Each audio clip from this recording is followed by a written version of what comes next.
My short relationship with a controlling boyfriend who used Facebook dating behind my back, a hidden betrayal uncovered. How we met and the early excitement. My name is Ari, and I'm 19 years old. It's been a whirlwind these past 7 months, wrapped up in a relationship I thought would be sweet and supportive. I met Dan, who's 24, through a mutual friend. He had an easy grin, a laid-back vibe, and a knack for making me laugh. We clicked instantly, started texting nonstop, and within a couple of weeks, we were official. I remember feeling butterflies whenever he called me princess, or insisted on walking me home after nights out. I'd never felt so protected, so cherished. Our first few months glowed with a romantic buzz. I'd see him waiting outside my college campus in his beat-up car, leaning against the hood with a lazy smile. We'd drive around, talk about future road trips. He joked about wanting to take me to see the mountains, get me out of the city for a while. I fell for that dreamy promise. Someone older, more stable, who had life experiences to share. Yet from early on, I sensed he had a jealous streak. If I mentioned a guy friend, he'd ask too many questions. How long have you known him? Do you text him often? I thought it was harmless protectiveness. I'd reassure him, relax, we're just friends. He'd nod, but I could see the annoyance in his eyes. I never expected it to grow into full-blown control, but for the time being, I just enjoyed the honeymoon phase, ignoring small red flags. 2. The first signs of control a couple of months in. Dan started making little comments. Why do you need to meet up with that guy friend for coffee? I don't like how you talk to him. I tried brushing it off, explaining that I've known some male friends for years. Eventually, he outright said, I don't want you talking to any guys, even your friends. That startled me, but I reasoned maybe he was just insecure.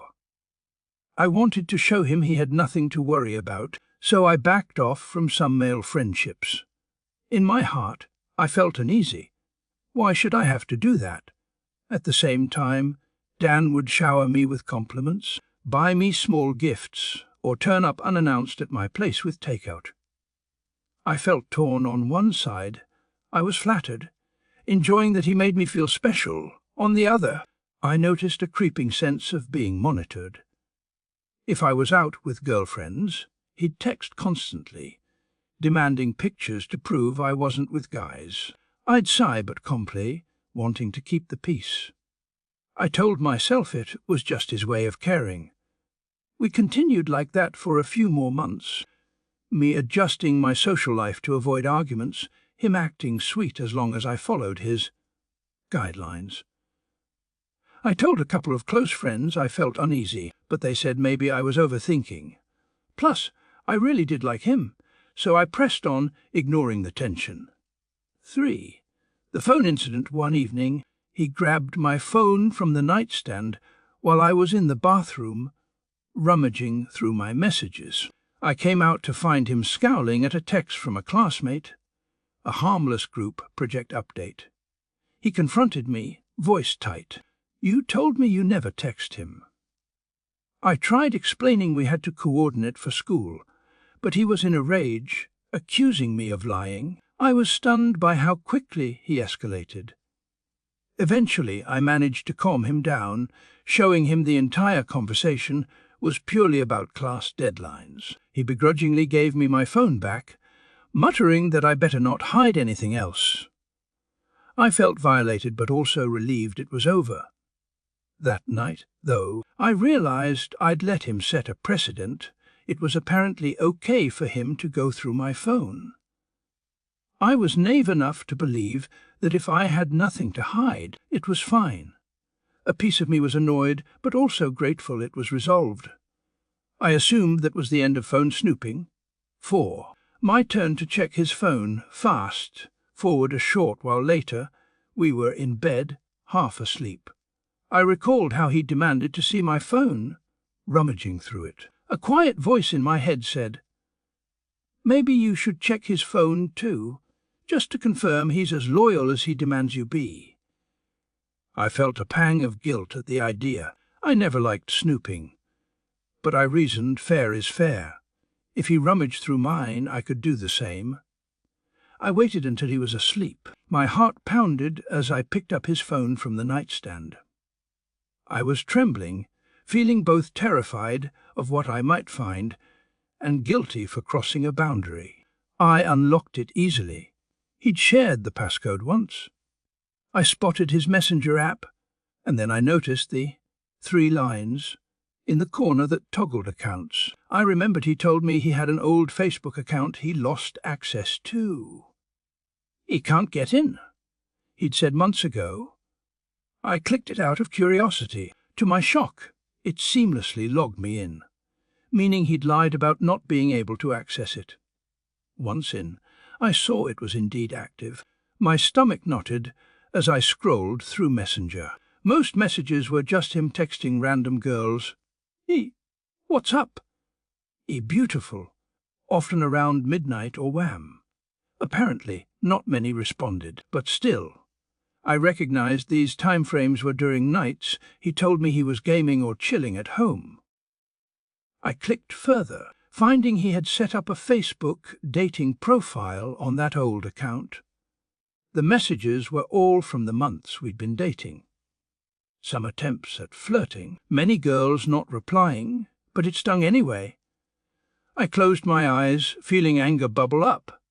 He'd been telling me not to talk to guys, yet here he was trying to talk to girls on Facebook dating. 5. Confrontation in the night, my hands shook. I debated whether to confront him right then or wait, but my anger overrode my caution. I flicked on the bedside lamp, shook him awake. "Wake up. I need to talk." He groaned, disoriented. I demanded he explain the old Facebook account. His eyes darted. "He can't log into that account," he mumbled. I told him I just logged in. Confusion flickered across his face. I spat that I saw messages, that I knew he was messaging random girls, setting up a dating profile.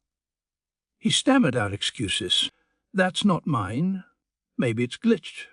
Someone hacked it. He can't get in." None made sense.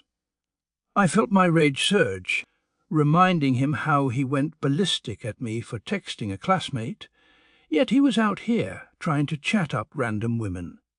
He tried flipping the script. "Why are you going through my phone?" I shot back that he did the same to me. Plus, I told him if he had nothing to hide, it shouldn't matter. He repeated the same denial, claiming it's an old account he can't access. I pointed out the dates, the login times. I demanded an explanation. Eventually, he got defensive, said, "Believe whatever you want." I didn't do anything. I realized I'd never get a real apology or truth. I felt a wave of sorrow and betrayal. What was I doing with a man who so blatantly lied? 6 aftermath, rethinking everything. The next morning, I woke up in a haze, eyes puffy from crying. He acted like everything was normal, half ignoring me. I repeated that I'd discovered the Facebook dating profile, that I read his he-baby messages. He just shrugged. "I told you I can't log in. I don't know how that got there." No remorse, no accountability. I was speechless. I realized I was in love with a man who demanded total loyalty while freely disrespecting me. Looking back, I see how controlling he'd been from the start. No contact with guys. Ironically, he was the one messing around. I felt I'd wasted 7 months, but I also felt relief. Better to find out now than after years. Part of me wrestled with heartbreak, because I had grown attached to him. I recalled the times he'd call me princess, the sense of security I felt in his arms, but that was overshadowed by his hypocrisy. 7. Final thoughts on leaving him. I spent a few days after that meltdown analyzing if I should stay or go. He offered no apology, refused to talk about it, minimized my hurt. I realized I deserved better. I told him I needed space. He shrugged, said whatever, continued playing some game on his phone. That was my sign. I packed a small bag, texted my friend asking if I could crash. I told him I was done. He barely looked up. "Fine," he said. "You're overreacting." I left in tears. I haven't looked back. Sure, I have moments of regret. Maybe I should have tried couples counseling or asked him about deeper issues. But the main truth is, a controlling partner who cheats or tries to cheat, then denies everything, is not someone I can build a future with. I told my friends the story. They all said I dodged a bullet. I found comfort in that. I remind myself I'm young, I can find a healthier relationship. 8. Reflections on ignoring red flags in the aftermath. I reflect on the many red flags I overlooked.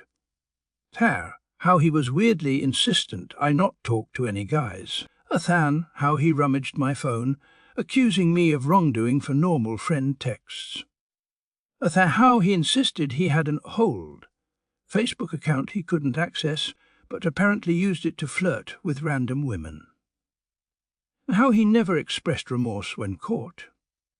These all paint a picture of a controlling, manipulative partner. I realized that I subconsciously gave him a pass because I was enamored with the idea of an older boyfriend who'd protect me.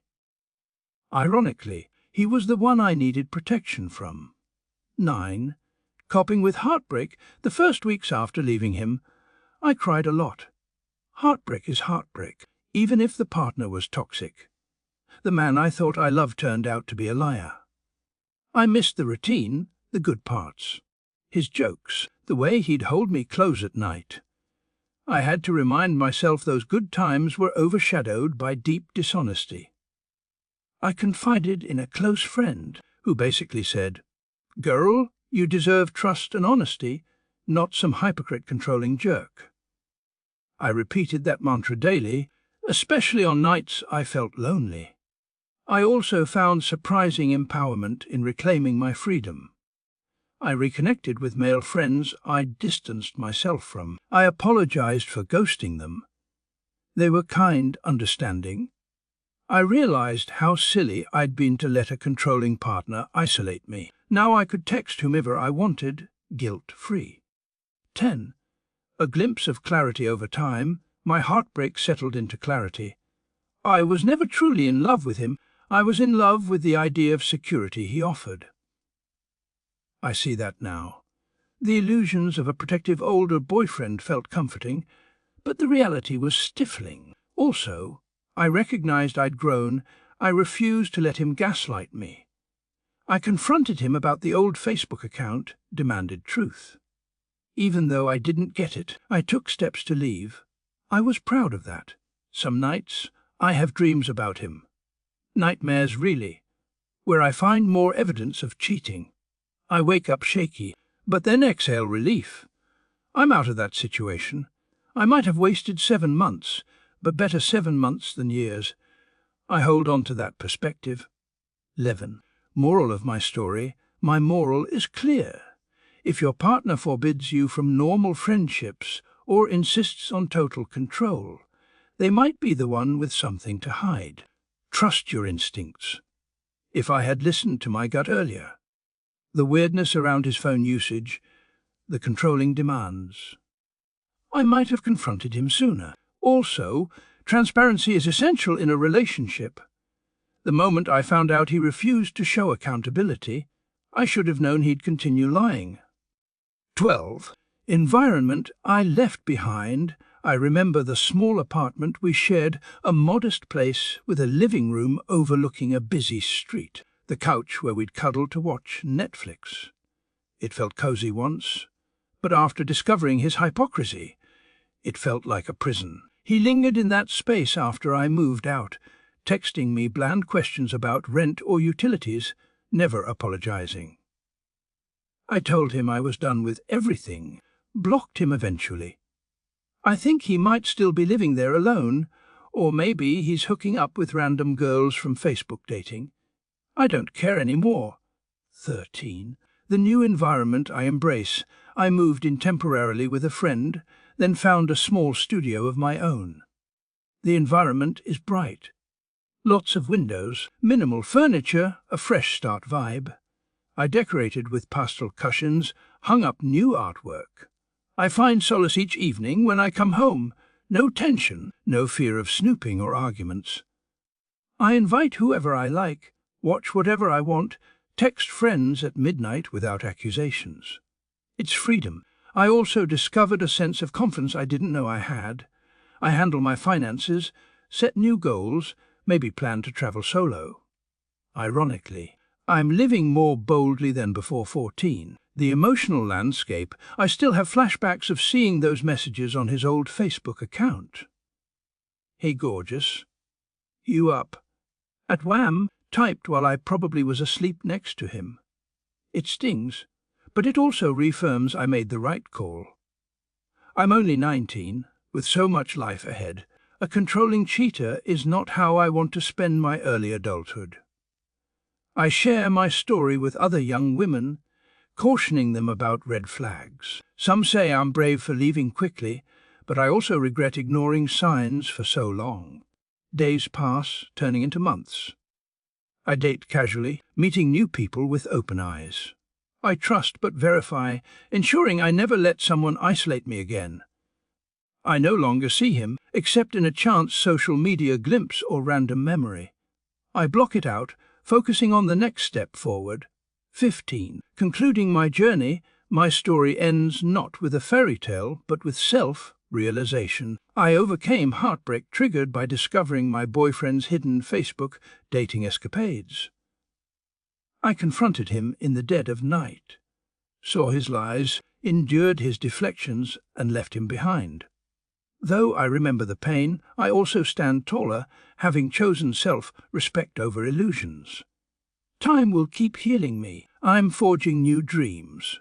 Maybe traveling abroad, finishing college, forging genuine friendships. I vow never to let a partner muzzle my life or forcibly ban me from normal friendships. I vow to remain vigilant about mutual respect. I learned that words like, "I love you," mean nothing if they come from someone who's living a double standard. Ultimately, I'm grateful I discovered the truth at 7 months, not 7 years. That's the story of how I found out my controlling boyfriend was using his hold Facebook account to message girls and maintain a dating profile, all while demanding I not speak to any guys. I confronted him, he denied I left. I'm stronger now, and I refuse to settle for anything less than trust and respect.